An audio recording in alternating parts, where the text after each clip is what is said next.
What's up, you sweaty nerds and greasy degenerates?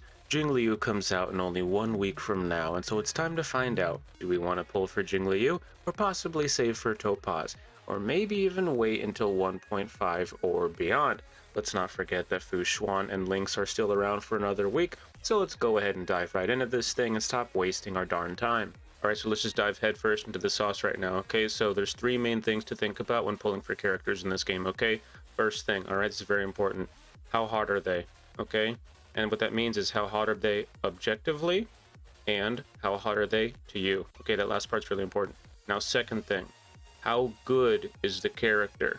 What is their kit? What are they bringing to the table? And then there's the third thing, which is how good are they on your account, okay? Do they fit with what you want to do as a player? Do they fit with the teams that you're creating? Or are you willing to make the team compositions, level the right characters, pull for other good characters that fit with that team, farm for the right relics, etc., etc.? Because, believe it or not, that third thing, whether they fit on your team or not, is actually pretty important, because not everybody will be able to play optimally with every character that releases in the game. So those are the three main things to think about. How hot are they? What is the kit? How good is the character? And do they fit on your teams? Jingliu likes me more than she likes you, so let's go ahead and talk about her first. Jingliu has a basic attack just like any other character in the game. However, when she uses her basic attack, she gains 1 stack of New Moon. What are these stacks of New Moon? Let's talk about Jingliu's talent, because that's what most of her kit works around, and we'll be able to understand what New Moon stacks and all that yada yada is. So, when Jingliu has 4 stacks of New Moon, Jingliu will enter the Transcendence state, and she will be able to sacrifice her own HP, as well as her teammates' HP, in order to deal increased damage. While in the Transcendence state, those New Moon stacks turn into stacks of Moonlight, and Jingliu gains a new skill known as Moonlit River.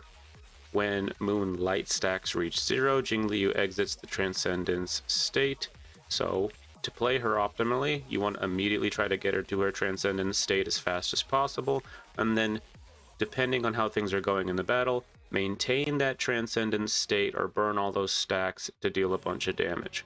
So, let's go ahead and talk about the rest of her kit with the understanding that she has multiple versions of certain things because she has 2 different states that she can be in.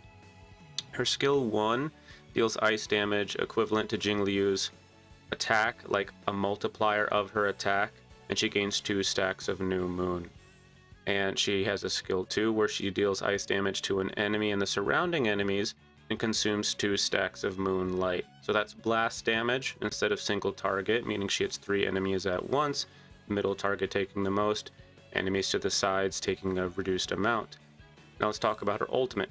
She deals ice damage to 1 enemy and the surrounding enemies, and if Jingliu is in the Transcendent state, she gains 2 stacks of Moonlight after attacking, and if not, she gains 2 stacks of New Moon.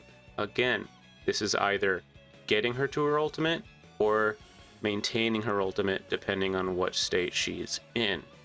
And with her technique, interestingly, and I think it very, very kind of OP, Jingliu gains 2 stacks of New Moon at the beginning of battle. So you could use consumable items to get your energy full before a battle, then use her technique right at the start of battle, get 2 stacks, then use her ultimate, get 2 more stacks, immediately go into Transcendence state. So without any Eidolons or anything like that, you can just right out of the gate have her in a Transcendence state. Pretty awesome. And she has an enhanced skill where she deals ice damage equivalent to a damage multiplier of her attack to a single target and the surrounding enemies. So she deals blast damage most of the time. Again, main target in the middle takes most of the damage, and the enemies on the side take a reduced amount. Something to remember about when talking about Topaz is that she has arguably the best thighs in the entire game.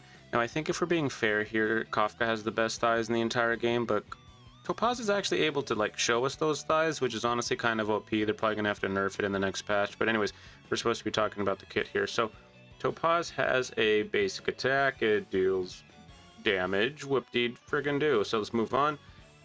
She has a skill though where she summons her cute little companion for battle known as Trotter, or sorry, which is known as Nummy, which is a warp trotter. And it's very cute, don't forget it. And it deals fire damage to a single enemy, and it has a 100% chance to inflict burn status for 2 turns. So this is her summoning her trotter and inflicting fire damage on a single target and giving it a DOT. There's a pretty high chance it happens, so you'll probably get it. And with the ultimate, it enhances the summon trotter to have increased crit rate for the next 2 attacks, dealing additional fire damage and increasing its speed by 100 points for 2 rounds. So her ultimate is pretty much like Trotter go boom. So like Super Saiyan Trotter for her ultimate, which is pretty cool. And she has a talent called Pig Market. At the start of battle, she summons her pet with 90 speed, which is great, and immediately puts it in the Roto. When Topaz uses a skill to target an enemy, the creature targets that enemy if possible, otherwise it targets a random enemy, and when the creature attacks, it deals fire damage and recovers 15 energy if the target is burned. So that's pretty good. It's a pretty decent talent, works with the kit because she has a battle companion. The thing I'm not too thrilled about here is the technique. When Topaz enters battle, she signals Nummy to follow suit. Nummy will automatically find basic treasure and warp trotters within a certain area or range, and when the technique is used, Topaz recovers energy after Nummy's first attack.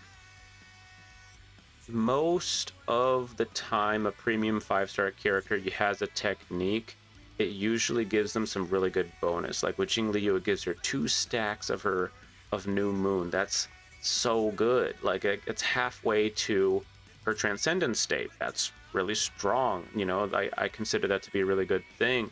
With Fu Xuan, she's able to basically automatically have a couple of turns of her skill active right at the start of battle. That's really good.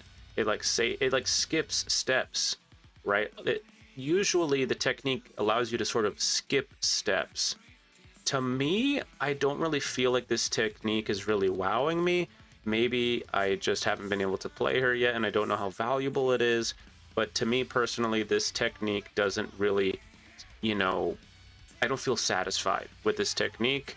So I don't know. Maybe I'm wrong. Maybe you can hate thread on me in the comments and let me know that I'm dumb and that the technique's actually good.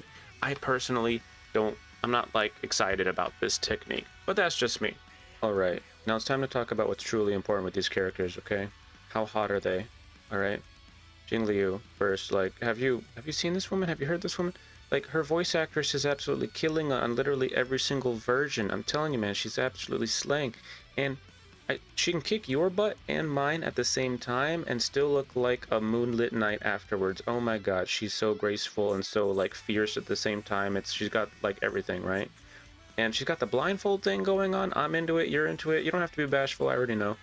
And with Topaz, dude, Topaz, have you seen those thighs? Have you seen those thighs? I swear, like, Topaz, look, with Jingliu and Topaz, with both these characters, they're hot. You don't even need it. 1.4 is the waifu patch, right? Both of these characters, their entire kit could literally be them pooping out turds and throwing them at the enemy like a bunch of monkeys, and people would still pull. I know I would.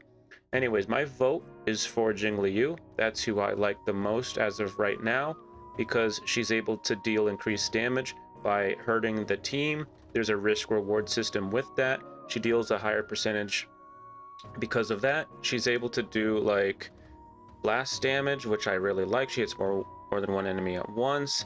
She's an ice type that can, like, when you freeze enemies, there's a really good bonus for that. So like, I just think that she has a lot going for her. With Topaz, she's going to be the savior of erudition because she's going to be able to buff follow-up attacks, and that's going to be absolutely insane. I think that she's also going to be probably the best fire type character in the game once she arrives. That's of course yet to be seen, but she does have a pretty promising kit so far. I think that there was a little bit of laziness when it comes to Topaz in terms of her technique. I think that could have been better. and some of her combat animations so far seem a bit repetitive, but I mean, dude, they probably spent hours just getting the perfect curvature of, those thighs. Anyways, if this video was entertaining or helpful to you in any way, shape, or form, please leave a like and subscribe. If you hated it, let me know in the comments, leave a hate thread so I can tell you how much more Jingliu likes me than she likes you. Anyways, I'll catch you next time. Peace out.